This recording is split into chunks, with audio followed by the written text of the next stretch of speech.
1h agora e 13 minutos. Hora certa em nome de Teresina Hall, que pertence ao grupo O Dia de Comunicação. Teresina Hall, a melhor casa de shows do Piauí. Agora o quadro Política de A a Z.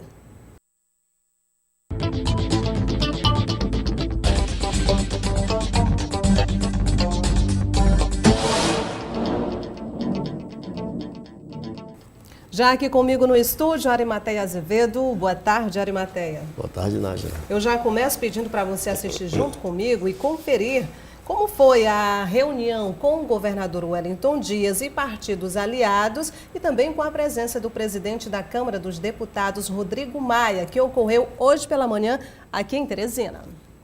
O deputado disputa a reeleição na Câmara Federal e se reuniu com o governador Wellington Dias e deputados federais do estado para garantir o apoio da bancada do Piauí. Nós estamos trabalhando a pauta para votação do projeto da securitização das dívidas, Câmara e Senado, o entendimento para votação sobre a cessão onerosa de gás e petróleo, sobre bônus de assinatura e, é claro, vamos estar junto com o parlamento tratando de reformas como a tributária, a pauta da segurança, a reforma política e sempre através do diálogo buscando um bom acordo. O presidente também contra-argumentou e informou quais seriam as suas ou quais serão as suas metas para esse próximo mandato. E com isso a gente tem essa disposição para reelegê-lo, até mesmo porque já tem essa experiência no comando daquela casa, mostrou essa serenidade por várias oportunidades e com certeza continuará nesse mesmo ritmo como presidente da Câmara Federal.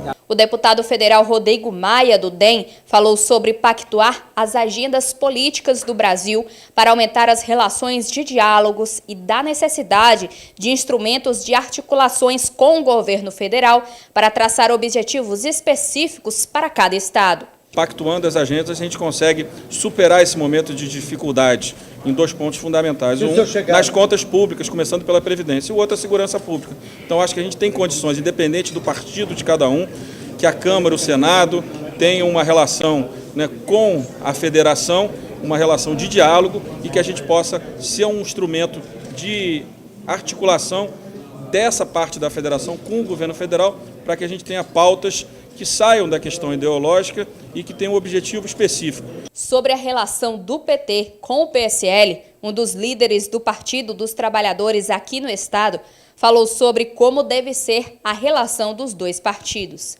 Só existe democracia no Brasil e no mundo quando os partidos são respeitados. É isso que nós estamos colocando na mesa.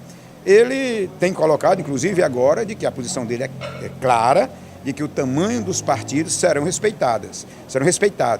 Se isso acontecer, é uma pauta possível de ser analisada. Pessoalmente, eu vou estar ouvindo o meu líder, que é o Paulo Pimenta, as lideranças, os vice-líderes, do qual eu participo também, da coordenação da bancada nacional, e lá nós vamos fazer o bom debate e vamos hipotecar o nosso voto àquele que vem respeitar a democracia. Arimateia, podemos dizer que esse encontro foi amistoso? Vamos em parte. O Rodrigo Maia está vindo de jatinho. Ele está andando o Brasil de jatinho. Até porque parece que no horário que ele chegou, Teresina ontem às 18 horas não tinha avião de carreira.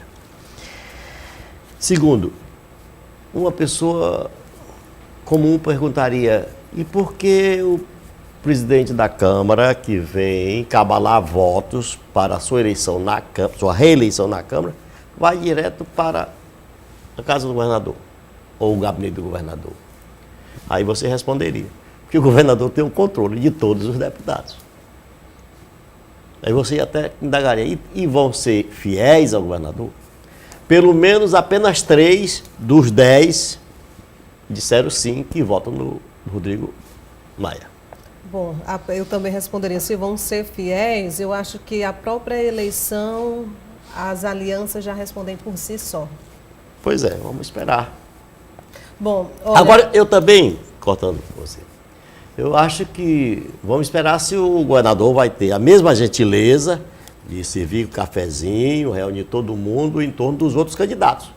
Que os outros candidatos que vão concorrer contra o Rodrigo Maia estarão aqui, fazendo o mesmo proselitismo. Olha, mas não foi só o Rodrigo Maia que chegou hoje a Teresina, não. Hoje foram entregues aqui em Teresina 50 novos veículos que devem atuar no combate ao mosquito Aedes aegypti em alguns municípios do nosso estado. Inclusive, nós mostramos essa entrega logo no comecinho da nossa edição, com a participação do senador Ciro Nogueira. E ele aproveitou e falou com a nossa equipe também sobre parcerias, inclusive com o presidente Jair Bolsonaro, caso esteja disposto. Vamos ouvi-lo. Espera que seja o melhor possível, que ele continue esse trabalho de centralizar os recursos. A população vive só nas cidades, os prefeitos precisam receber esses recursos para investir nos seus municípios. Nós já tivemos uma grande parceria no governo do presidente Michel Temer, esperamos que essa parceria permaneça no governo do presidente Bolsonaro. Se isso ocorrer, ele vai contar com o nosso apoio, o nosso trabalho. Nós queremos que o país cresça, que o país tenha uma saúde de melhor qualidade para a população, como está acontecendo com a entrega desses automóveis aqui no dia de hoje. Bom, é uma parceria que deve acontecer não só com o Progressista, mas com outros partidos também, pelo menos assim se espera, não é, Arimateia? Sim, sim. O presidente tem assinado com isso. Aliás, o chefe da Casa Civil, ele assinou com essa possibilidade de fazer um pacto com as oposições. O que chama a atenção desse evento de hoje é que foi distribuído um convite do Ministério da Saúde, aliás, diz assim, Ministério da Saúde no Piauí, e o senador Ciro Nogueira. Quer dizer, o senador Ciro Nogueira, que tinha o Ministério da Saúde no governo Temer de porteira fechada, continua mandando lá. Arimateia, nós já tocamos aqui nesse assunto, infelizmente parece que a gente ainda vai continuar falando por alguns dias, porque continua lá no Ceará a onda de terrorismo, como se diz, as facções atuando na criminalidade, não só na capital Fortaleza, mas em outros municípios também. Inclusive tivemos ao vivo a participação agora há pouco do secretário de Segurança falando do envio dos policiais e também dos agentes penitenciários do Piauí para o estado vizinho, o Ceará. Uma situação dessa que a gente está vendo agora lá no Ceará, significa dizer que o estado está com as pernas danificadas? Seria mais ou menos isso? Ontem você me perguntou por que tudo isso lá no Ceará. E eu disse eu lhe respondi que era a falência do Estado e o domínio do crime organizado.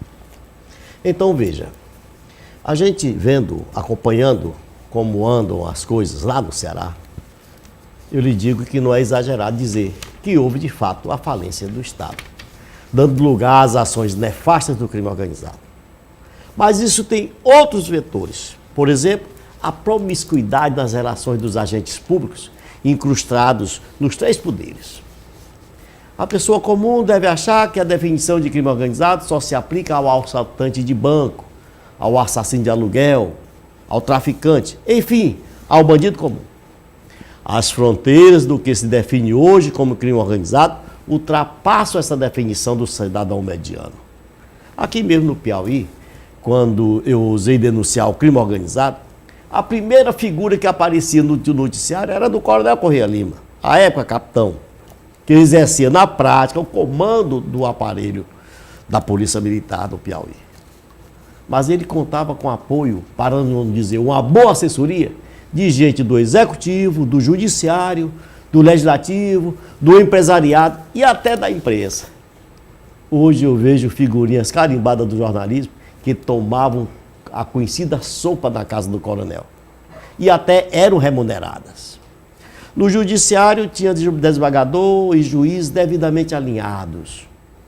Um desses juízes chegava a se coçar esperando o dinheiro pela sentença prolatada. E até eu explico. Essa sentença foi com relação ao seguro da Caixa Econômica do caseiro Zé Quelé. E no Ministério Público tinha o promotor que chamava o então capitão de chefe. E assim, Corrêa Lima se fazia temido e poderoso. Se a polícia investigar profundamente, vai ver que no Ceará, toda essa ação dos bandidos é consequência de ramificações até hoje, das mais sofisticadas do que na época de Corrêa Lima no Piauí.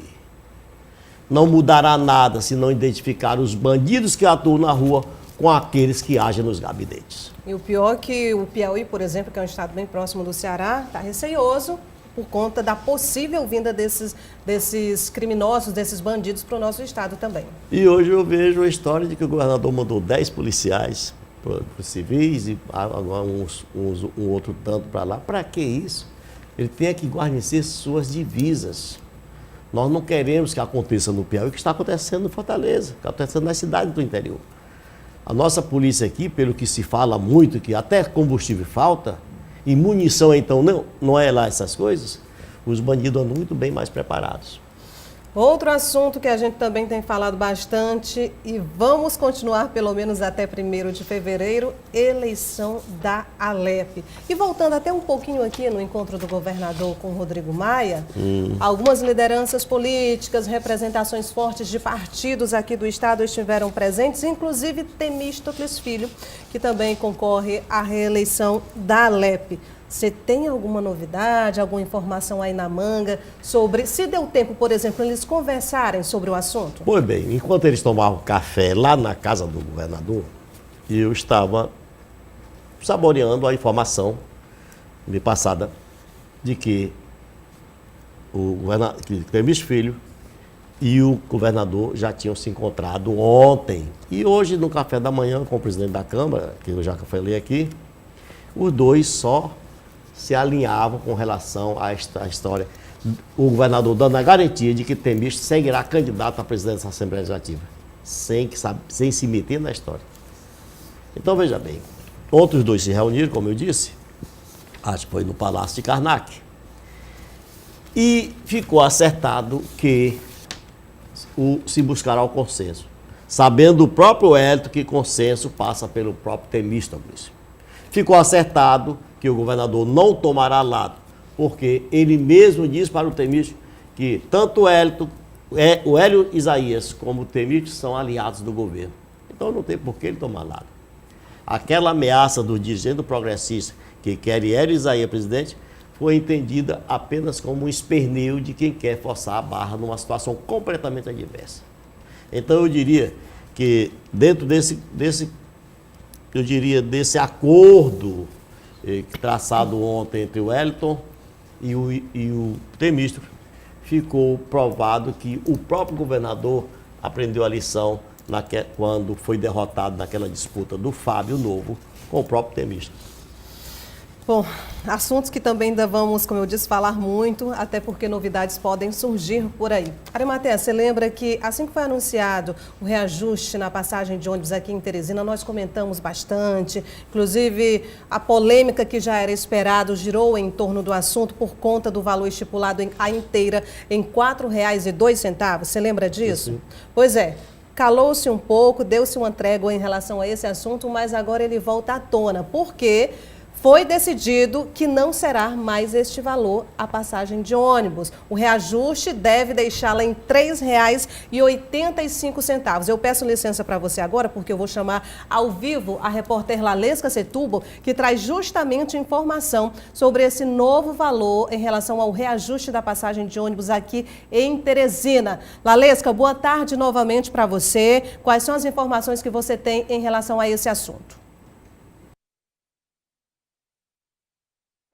Boa tarde novamente, Nájila. Boa tarde a todos. Então, a passagem, ela deu uma aumentada, principalmente a estudantil, que ela estava mantida aí no mesmo valor. Agora a estudantil passa de R$ 1,15 para R$ 1,28 e a passagem inteira era de R$ 3,60 e agora vai para R$ 3,85. Mas para falar sobre esse aumento, eu estou aqui com o senhor Francisco Nogueira.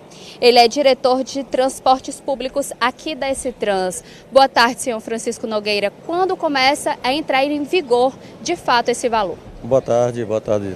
Na verdade, começa a partir de quinta-feira, dia 10. O prefeito hoje determinou a emissão do decreto, vai ser assinado, com validade a partir do dia 10 e, portanto, entrando em vigor já no usuário a partir dessa data. O prefeito informou por que ficou R$ 3,85 e não R$ 4,10? Bom, vamos fazer aqui uma separação. A S-Trans, a parte técnica, ela tem o edital que rege todo o sistema do transporte público, segue uma planilha e segue uma fórmula. Esta fórmula ela tem por base a tarifa é igual à tarifa anterior vezes somada com a variação da inflação, variação dos indicadores econômicos adotados no Brasil, Fundação Getúlio Vargas, INPC, etc.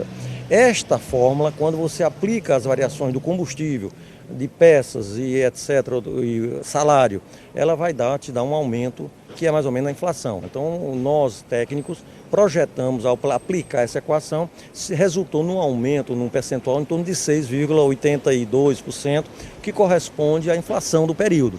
Aplicado em cima de 3,60, daria 4,02. Esta é a planilha técnica que foi entregue ao Conselho, e o Conselho, ao analisar, entendeu que aquele era o valor dentro da inflação do mercado. O prefeito, ao receber este documento, ele tem a prerrogativa de acatar ou analisar uma forma mais prudente. Analisando o cenário nacional, nós temos hoje uma situação econômica instável, nós temos um alto índice de desemprego e Teresina não fica fora disso. Além disso, nós tivemos uma perda de passageiros na ordem de 27%, ou seja, de 2017 para 2018, nós tivemos quase 1 milhão de passageiros perdidos no transporte, que é queda de arrecadação. Portanto, somando todos esses fatores, o prefeito assim pediu uma análise, verificando até que ponto ele poderia reduzir essa tarifa. Nós encontramos o ponto 6,85 como um fator limite. Com esta decisão, a prefeitura, e aí o prefeito assumiu esse compromisso com a população, de aportar um subsídio ao fundo de transporte público na ordem de R$600 mil mês, o que vai totalizar no final do ano de 2019 algo em torno de 7 milhões. Portanto, é uma determinação do prefeito, por quê? Entendendo a situação que nós estamos vivendo. E além do que, mostrando que manteve uma correlação com a tarifa estudantil. A tarifa estudantil é 1,28. Ela representa hoje a única capital no Brasil que não obedece à regra de 50%, ou seja, todas as capitais, a tarifa de Aracaju agora foi aprovada em R$4, a meia é R$2. Aqui em Teresina, a meia de R$3,85 não é 1,28. Portanto, o estudante hoje ele só paga 33%. A prefeitura, quer dizer, o sistema subsidia 67% para a tarifa do estudante. É a tarifa mais baixa para o estudante do Brasil. Isso é um problema? Não, isso é uma solução, porque nós entendemos que com esta determinação do prefeito de bancar isto, ele está auxiliando as famílias que precisam, que têm filhos que vão para o colégio. Portanto, com a tarifa mais baixa, mais pessoas terão condições de usar o sistema de transporte público. Ok, muito obrigada, tenha uma ótima tarde. Então, resumindo, a passagem entra em vigor com esse aumento nesta quinta-feira, dia 10. A passagem estudantil, recapitulando, vai ser R$1,28 e a inteira vai ser R$3,85. Volto com você, Nájila.